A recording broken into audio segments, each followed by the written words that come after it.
Тоа е тој надпис византиски од 538 година. Од таа ктитурка.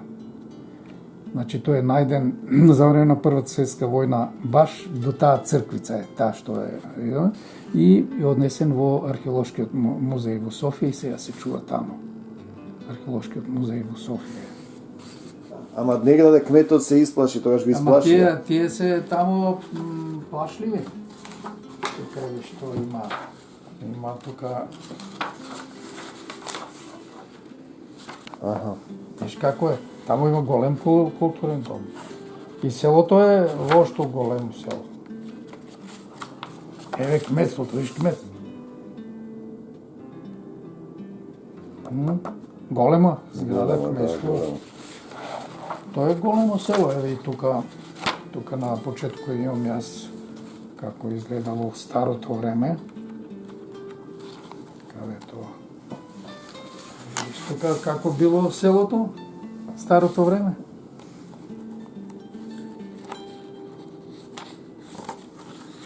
А како е сега? Виж какви згради има. Има згради како во градче, како градче.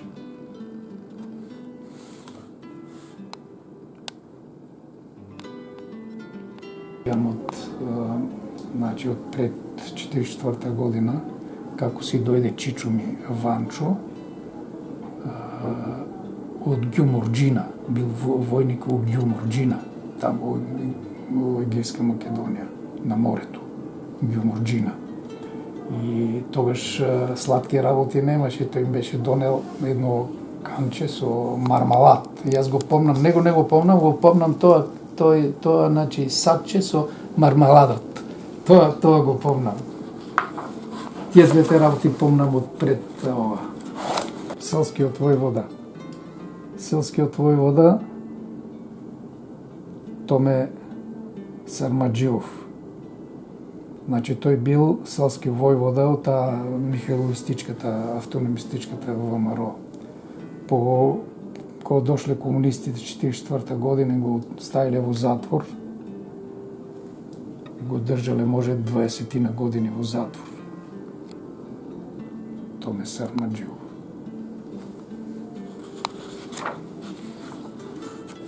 Тој е Васил Белјов. Тој е чичо ми Ванчо. Тој на 22 години убиен. Тој е прв браточет на него, Иван Грамбелов, исто така стрелан заедно со него. Ова е Крум Аџи Радонов, еден командир тамо на партизаните на таа зона, во војна зона, во Пиринска Македонија, тој бил главен. Крум Аџи Радонов бил учител во моето село и бил учител на мајка ми во основно образование, кога учела во училиште. Ова е Васил Белјов, што го обесија во селото, баш една година пред да се случи тоа. Селско тако. Таа е таа книжка. Тоа има овај тврд поес, има и обичен поес.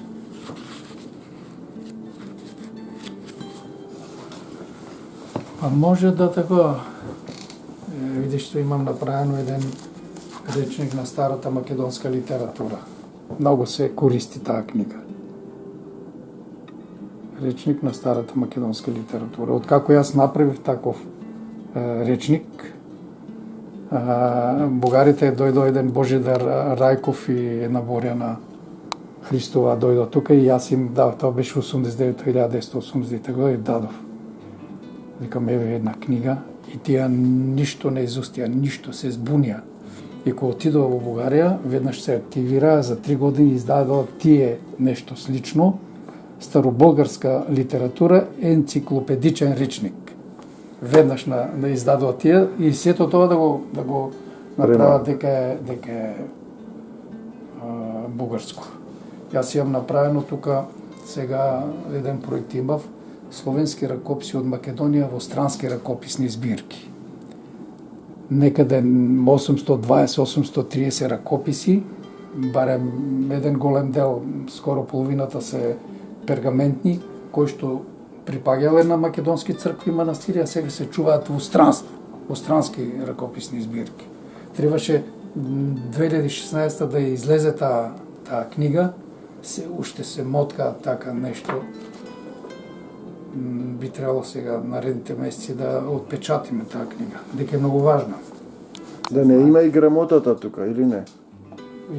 Има таа грамота што е Татко му што го завешто е јас, македонскиот цар. Не, тоа не сум дал тоа, ама тоа е една грамота со која се дават едни села. Дали Требиште се вика. Требиште и Джепиште, завештаем села, манастиру Хилендарско. Тоа е тоа. Тоа еве, тука и на Пресуде владичице наше Богородице вместо рекоми Хилендари. Еве го. Во време весото благочестиво Христо љубиво Ивана Кастриот, кој пипирга светаго Ѓоргија. Да. Значи тоа тие сум ги дал тука јас. Еве што направил Свети Климент Охридски црковна поезија. Тоа сум го, значи сум собрал сите дела на Свети Климент, преписи од тие дела и тука сум ги во оригинал сум ги издал.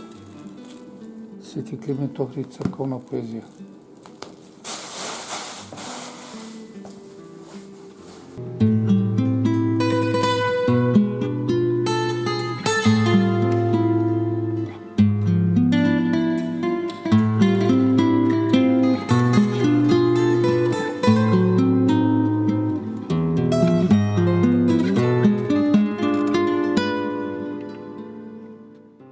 Ме протера од Бугарија и со забрана на 5 години да не одам таму и удрија тоа црн печат во пасушот.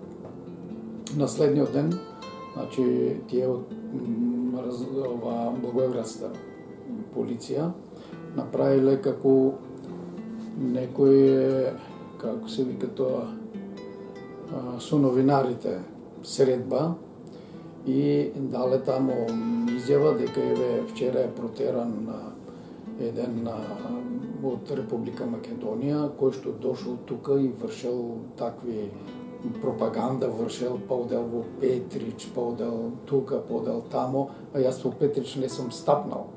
Не знам каде е Петрич, од там беше забрането да се оди во Петрич, само со дозвола од полицијата се одеше во Петрич. Значи тогаш си реков дека оваа полиција со ништо не се променила. Значи затоа да ќе те обвинат лажно, ќе се измислуваат тие што сакаат и ќе те обвинат значи за нешто кое што воопшто не си го правел. И ќе те за тоа нели казнат или малтретираат. А инако за самото доаѓање тука, тоа беше некако како инцидентно. Бидејќи јас реков пред тоа уште дека пишував таму нели една книга Македонија македонците во Библијата и неа завиткана како роло летно време ја чував, имавме еден шпоред таму кај што живеевме под Кирија, еден шпоред и во тој шпоред долу имаше некој пепел и е завиткана така и држен во пепел така за трупана и кога јас си одев на селото така да кај родителите, сватив дека некој во меѓу време кога додека мене ме нема, значи правел претрес во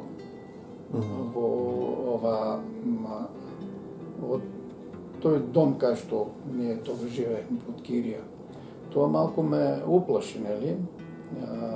Ја земав таа книга, нели, откуцена на машина за пишување, ја дадов кај еден мој пријател во селото и решив, значи, да бегам со семејството, со сопругата и дете на 3 години.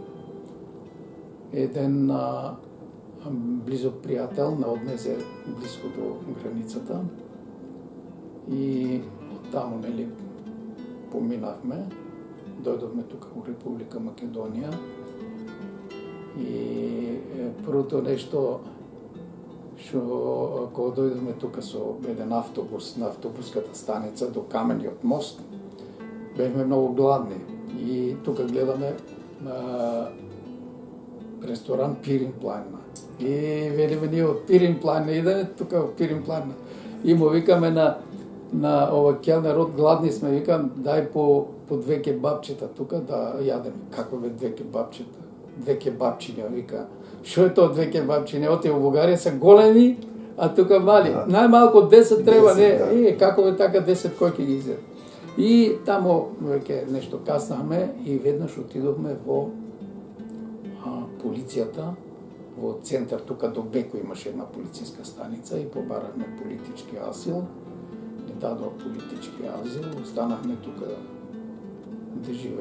да живееме и така, нели, продолжи тука јас да се школувам, нели, дошколувам, магистратура, докторат, нешто бранев, нели, од областа на средновековната книжевност, старословенските ракописи. Супругата заврши македонски јазик. Значи, по Втората светска војна Мишчињ е прв човек кој што завршил од Пиринска Македонија македонски јазик на Филолошкиот факултет во Скопје. И останаме тука да живееме. Нели, јас се ориентирав со оглед на образованието, дека сум теолог по образование, се ориентирав да проучувам старословенски ракописи, средновековната книжевност и еве денеска тоа го правам. Сега за некои книги направив една монографија за мојот родно место. Разложка Елешница се вика книгата. Разложка Елешница, историја, јазик, традиција. Да се кажува за историјата на селото, јазикот, јазичните особености, речник еден на скоро изумрени лексеми, значи зборови. И традиција, фолклорна традиција, обичаи, нарави. Така да испадна многу, значи, добра книжка, многу ја сакаат таму во селото, многу ја читаат, учат малку и македонски со неа. И таму е кажана вистината, затоа што јазикот, дијалектниот говор се менува. Таму веќе повеќе од 100 години, нели, Пиринска Македонија во границите на Република Бугарија. Таму што од прво деление го воспитуваат детето дека тој е, нели, бугарин по националност, се учи на бугарски литературен јазик, весници, списанија, радио, телевизија, се тоа на бугарски, нели. И дури некои продукти што доаѓаат, да речеме, да се продаваат по продавниците, си доаѓаат со етикета од таа фабрика во Бугарија и го прифаќаат тоа име, иако си има, нели, збор за тоа нешто, си има во дијалектниот говор, меѓутоа се прифаќаат тие зборови, така да многу зборови веќе се прифатени бугарски. Значи, овие старите автентични македонски зборови се забораваат. Ние таму, например, знам дека дедо ми се бричеше. И брич, и се бричи. И ако оди да се бричи, таму има селска, да вика, оди на берберница. Сега веќе не се бричат, се брснат.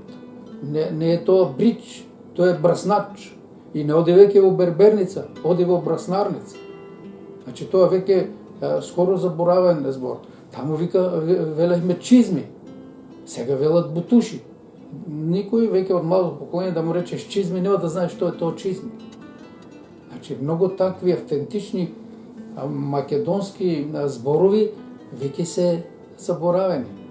Јас одам таму во продавница, сега кога веќе одам таму, има еден Киро Козладеров, кој што за време кога беше овие собитија таму 1968 година во Чехословачка.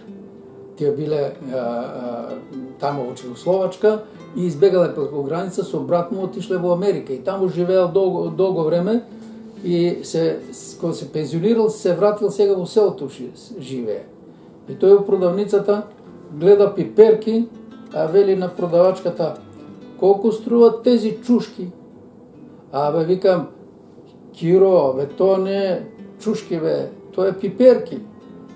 Тоа така, вика, веќе се навикнаме. Значи на пиперките вели чушки, значи јас таму во таа книга за Елешница имам некаде околу 2000 зборови. Од тие 2000 зборови, барем 500 веќе воопшто никој не ги знае. 1000, значи кои што веќе ги се употребуваат, ама од повозрастната популација. Така да след време ќе дојде на пример кој ќе речат па овој говор си е бугарски, нели? Меѓутоа ние со книгата веќе сме ги регистрирале тие зборови, таму има и за обичаите па раскажано е на местен говор со акценти, со акцентски целости и така натаму. Така да мислам дека тоа е добра книга и добро што ја направив, и иако тоа не ми е на мене специјалност, нели, со дијалектни говори да се занимавам, јас сум си изовиен за старите ракописи. И тие стари ракописи, например, бугарите, се што е македонско, ракописно наследство, тоа го третираат комплет како бугарско.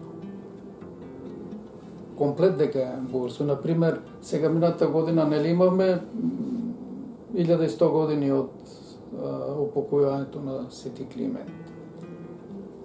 Тие бараат соработка, да имаме ние тука со нив соработка, меѓутоа во писмото што го напишале, првата реченица е да го честуваме и да го прославуваме Свети Климент Охридски като етнички българин.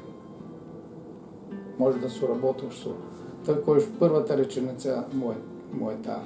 Ова Охридската книжевна школа, нели, сосема различно од она Преславската книжевна школа. Преславската книжевна школа, таму се употребува кирилицата и се пишуваат кирилични ракописи. Во Охридската книжевна школа за време на Свети Климент се употребува глаголичкото писмо, глаголицата, и се пишуваат ракописи со глаголичко писмо.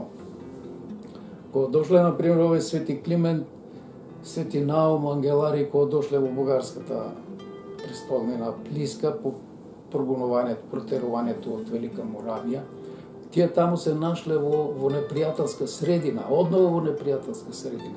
Бугарската црква која е основна 970 година, раководена од византиско-грчка хиерархија, архиепископот бил византиец. Исто така, богослужбите, проповедите, сето тоа во бугарските цркви се одвива на византиско-грчки јазик. И кога дошле Свети Климент, Свети Наум, не им било дозволено да влезат во црква во Бугарија, да проповедаат и да богослужат на словенски јазик. И овој кнез Борис се нашол во некоја незгодна ситуација. Ке стане некој судир меѓу учениците на Свети Кирил и Методиј и ова византијците таму. И тој едноставно ги екстрадирал, ги протерал од престолнината Плиска и ги испратил во една територија тука позната како Котмичевица, во западниот дел на Македонија, која што било ново освоена територија и не била нито под јурисдикција на Рим, нито под јурисдикција на Константинопол. И Свети Климент тука фактички основал црковна организација која била делувала во практиката како самостојна, независна црковна организација. Значи, не била зависна од Рим, не од Константинопол, не и од Преслав, затоа што таму се употребува грчкото писмо, се служи и богослужи проповедува на византиски, додека во Охрид, во црквата на Свети Климент, се употребува автентично словенско писмо, се проповеда, се богослужи на словенски јазик. Значи, тоа се комплетно различни ситуации. Така да мислам дека овие претензии и овие такви присвојувања на она македонска писмена традиција, македонска култура, македонска црква и така натаму, сето тоа нема реални основи. Сето тоа е значи исполитизирано, да се служи на некаква политика. Во Бугарија, например, по Втората светска војна, посебно од 1956 година навамо, Плиска, Преслав ги таа североисточна Бугарија ја ископаа целата, за да најдат нешто пишувано на глаголица. И што најдо? Најдо еден абецедар тамо, недовршен, најдо едно зборче испишано на едно место, едно зборче на друго место, тоа се и ги велат надписи, глаголически надписи. Тоа се обични графити. Може некој од Охрид отишол тамо, поминал некој монах, цртнал над зидот тамо, нели? Или некој може би знаел нешто, па се обидел да напише тамо. Инако глаголицата, значи, си е чисто македонска и тоа е, значи, дел од македонската култура и македонската писмена традиција. Нивното потекло, па не е ни толку важно, дека тие се византиски мисионери и испратени, значи Византија како држава си имала некои своји политички интереси. И сега тие имала интерес, да речеме, да зафатат дел и од западните словени да бидат, значи, под нивна юрисдикција, под нивно влијание, нели? Тоа си е некоја политика. Битно е што тие, например, таа првата азбука, глаголицата, ја засновале врз македонски диалектен говор. Значи, таму буквените знаци одговараат на гласови кои што постоеле во јужно-македонски диалектен говор. Значи, и потоа самата, да речеме, книжевност, најстара. Значи, тоа е фактички македонски диалектен говор лежи во основата на старословенскиот јазик, кој ќе стане писмен јазик за сите словени, па и за источни словени, за западни словени, за тука јужните словени. Значи, тоа е еден книжевен јазик кој што има македонско потекло. Во Хрватска до 19 век глаголицата во црквите се користела. И таа глаголица од тука доаѓа. Да. Значи, најстарите зачувани преписи, што се фрагменти зачувани, значи, имаат обла глаголица. И постепено се формира она хрватската аглеста глаголица, која што се употреба дури до 19 век, додека кај нас се употребува негде до 13-14 век најдоцна. Меѓутоа до крајот на 12 век се употребува воопшто глаголички ракописи се употребуваат во богослужбата. Значи, свештенството богослужено според глаголички ракописи. Тоа некаде дока крајот на 12 век. Штета што денеска не се учи во школите глаголицата, би требало да се почне некаде да се описмеа тие што ќе имаат дарба и да ти читаат. Јас направив еден приручник, значи, македонска глаголица, кој што баш е како приручник, значи, како македонците се запознаат со глаголицата. И тоа е едно како чепен формат така.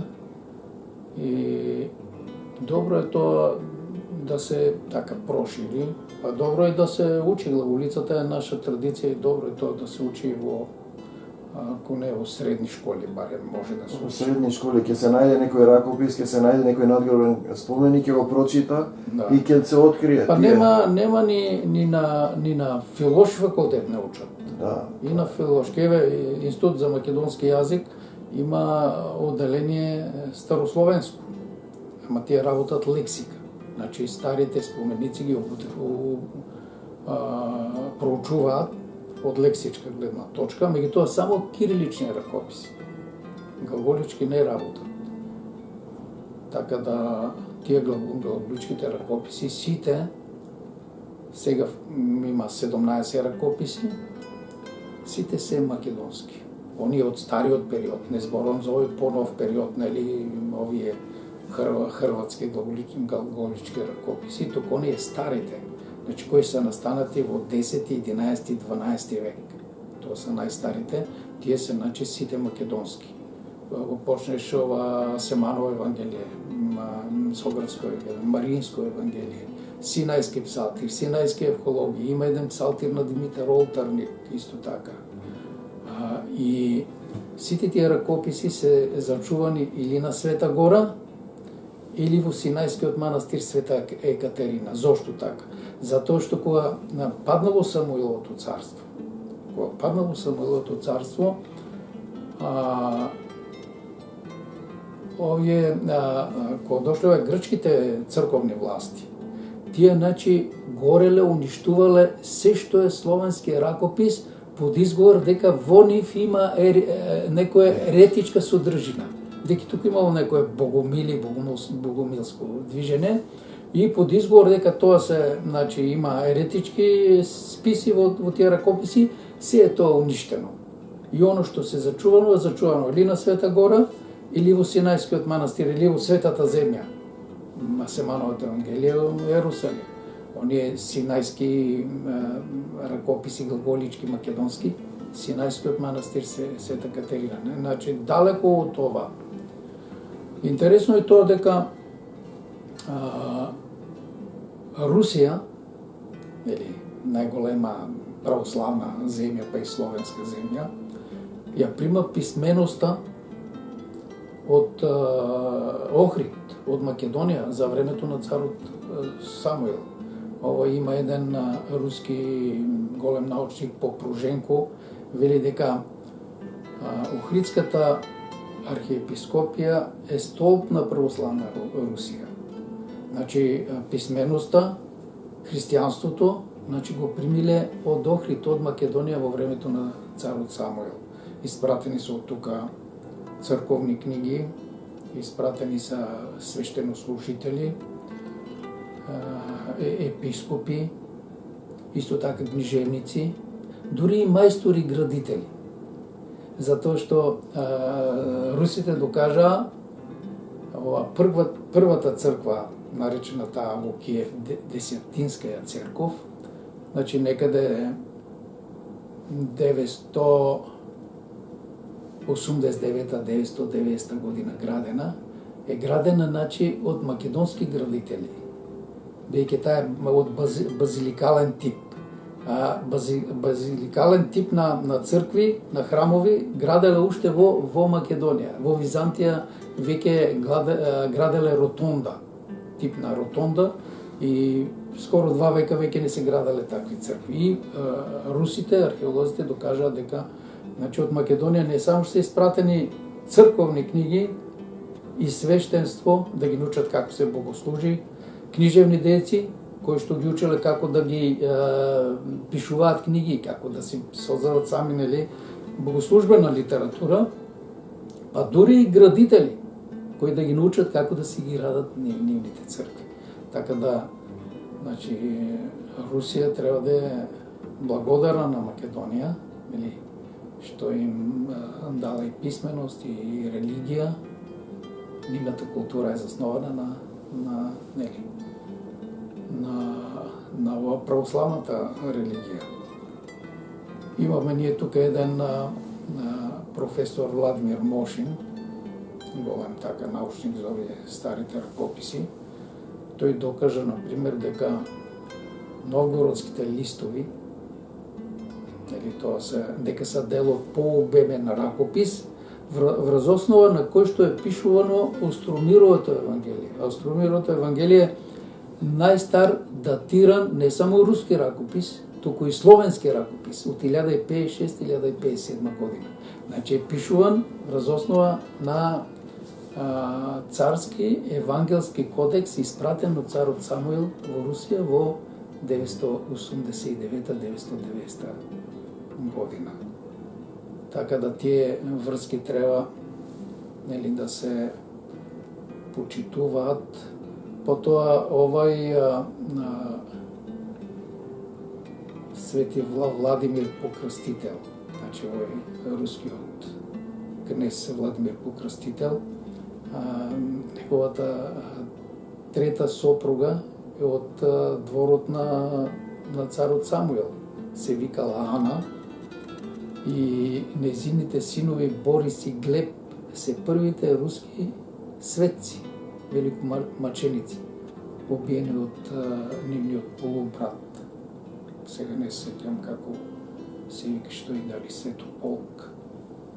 Значи Русија и Македонија, цар Самуилова Македонија биле во блиски контакти и цар Самуилова Македонија многу придонела за воопшто за Русија и за руската култура и традиција, црковна традиција.